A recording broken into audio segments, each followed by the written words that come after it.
Hey folks, and welcome to the Pipnotic Symposium on the 27th of October 2025. Today I have a few things I want to cover. I'm going to have a look at the charts a little bit, and then we're going to take a look at the algo trader, and I'm going to share a podcast that I'm making, which is quite exciting. Yes, let's start on the charts here. So here we have the Pipnotic supply and demand software. This is the only indicator that we need. And as some of you who have used buy and sell zones will remember that there's a feature called release mode. And release mode is a mode of operandus that the EA uses to focus on expanding markets. And let's assume for a second that this is the zone that was qualified. What would normally happen, actually let me use my other drawing tool, what would normally happen is that once the zone is created, which happens when this candle just here closes, this one just here, we have the sell zone here marked off with this little box, we have the supply, and then when this happens, what would happen is that the algo trader would sell right there on the open of, sorry, that was, yeah, that's right. It would open right there at the open of this trade. So the sell order would be there, the stop loss would be up here, and the target would be a multiple of N. So either 1, or rather we'll call that N, we'll call it R, because that's what it's called, R. We have 1R, 2R, 3R, 4R, for example. The default configuration, I can't remember what that is, maybe 2R. So let's say that would be 1, 2. So we get out of the trade here once prices move below. And I've been watching this a lot. And prices almost always continue to move away once they form these points here. And once you have a swing point that is defined on a time frame that is higher than the one you're looking at, or a couple more, so let's say on the 4-hour or the daily, you go down to the smaller time frames and you get a zone that's formed at the extreme. Prices do this very, very often. And so I would encourage you to pay more attention to this. And you can either get in at market, or you can put a sell stop for this position, or you can put a sell limit as prices come back and tag into that area there. Or you can go down to the smaller time frames. You can observe what's happening in here. And then you can wait for let's just draw it here. Prices come up, we move sideways, the zone is created right here for this area of supply. Then prices will leave, they'll often come back in, kind of have a deeper push, and then they'll start to break down like that. Then you can look for something like this to happen just here, that you can see in these few bars prior to the release here.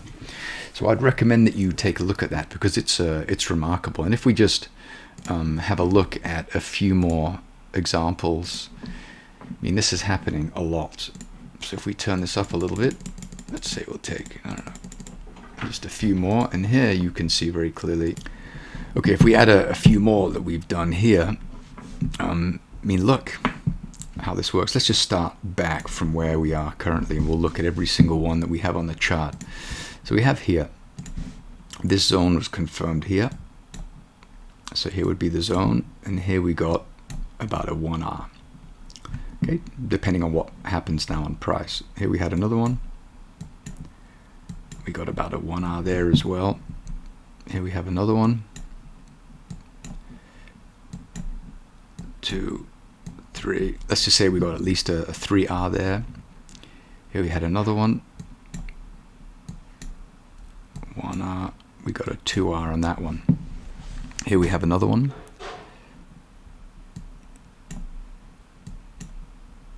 We got a 1R there. This is a deep zone. Let's not look at that, because that's kind of a bit of a tricky one. So let's focus on the ones that are a little bit clearer. Here we have another one. We have the stop, the entry, and let's say that we did about a 1R, maybe 1.5 or whatever, just there.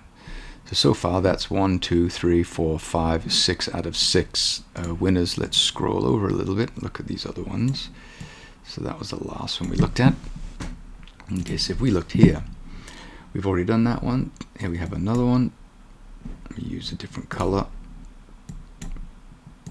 So here we had a 1R, 2R, 3R. Another one, we have 1R, let's say 2R.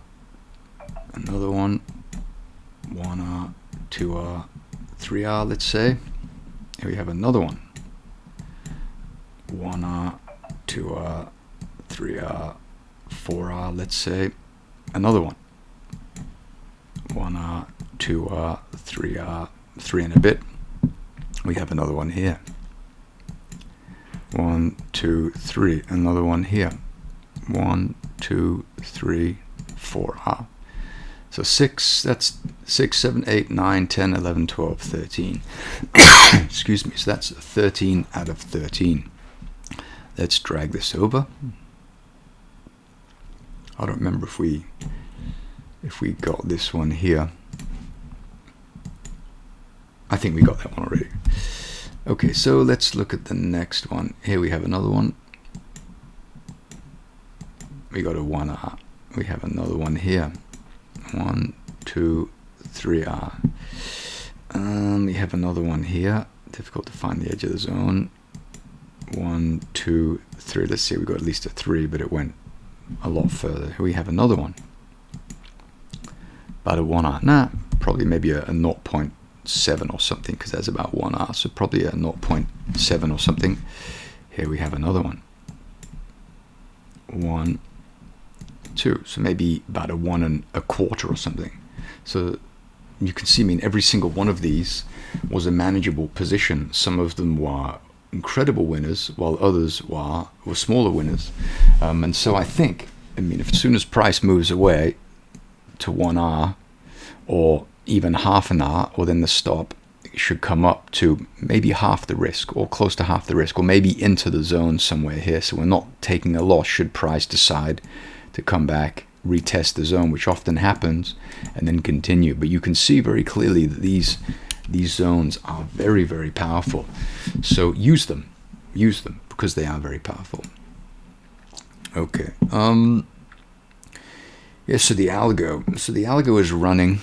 Now this is the new version, the new version of the ASR, and this algo is not public because I am speaking to a couple of entities who are very interested in using this algo, and if I make an agreement with them, then I will not be able to publish this algo. And so currently we're doing due diligence. We've had 3 rounds of due diligence where they looked at some of my data, and then they looked at another set of data, and then they made their own analysis based on the trades and the data that I provided them. And now it's running live here on a small account, just so that I can help these guys understand, and myself. This is pretty fascinating, and I switched on a few days ago, and it's done pretty well. If we have a look at some of these trades, and the first trade that it took was this one. That was a sell, and it sold here. So this was the first short. There was a stop loss, and then it hit the target just there. So that was a really interesting one. Actually, maybe I moved my stop there. That's a little bit too close. I'm guessing it was probably like that. I can't. Well,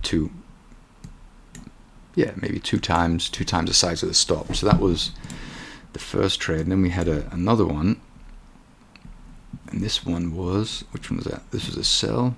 So that's right, because I closed this one out, and then I allowed the other one to hit the target because I think I closed this one out early. I don't remember, but so that one was here. The stop loss was up here. And the target was down here. Then the other one I closed out, the target was here, and I closed it out manually, which is why it did not turn green, because I closed it out manually.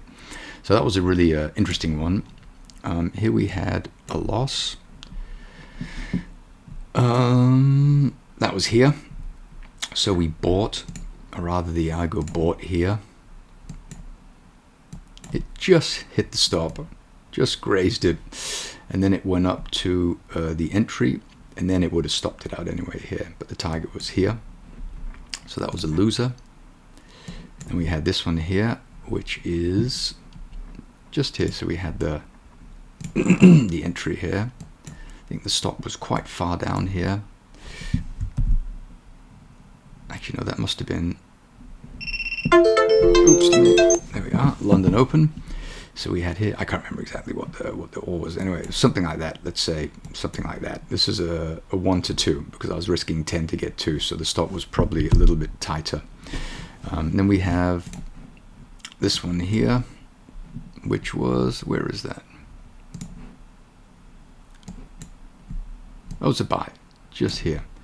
Good, so we had a buy down here at the bottom, the stop, and then I took it off up here, and this was because it was late in the day and it was Friday, so I just kind of closed this out just around here because I could feel that things were maybe getting a little bit close to not doing anything, so I closed that one out. And I had another one which was here, entry, stop, and then the trade was out here at about the same. Actually, here was the original target. Yeah, this was because it was getting a little bit late and I just wanted to get out, but it kept opening trades. It opened this one, which is another one, which I closed out, then it opened a buy on the American dollar, Canadian dollar. So let's look at those. We're already there.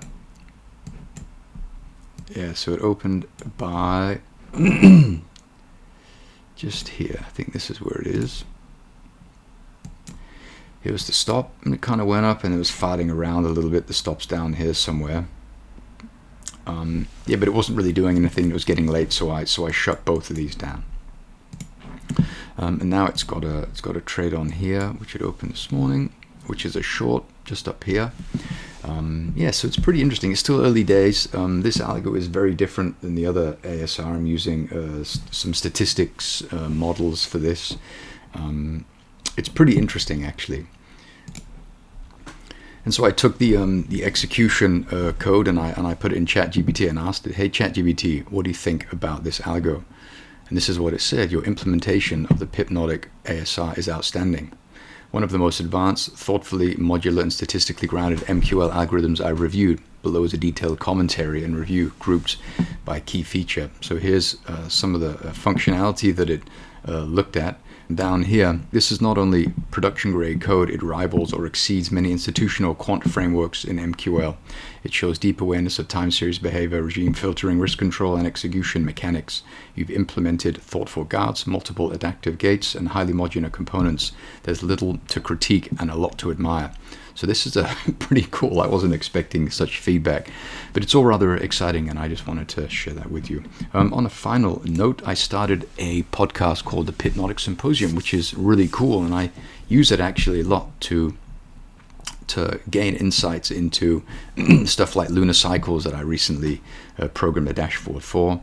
But I'm going to try and do one of these every day because I think they're absolutely fascinating. So look forward to those. Subscribe to this if you think it's interesting. Otherwise, don't. And yeah, that's about it, I think, for today. If you have any questions, please let me know. And thanks once again for watching.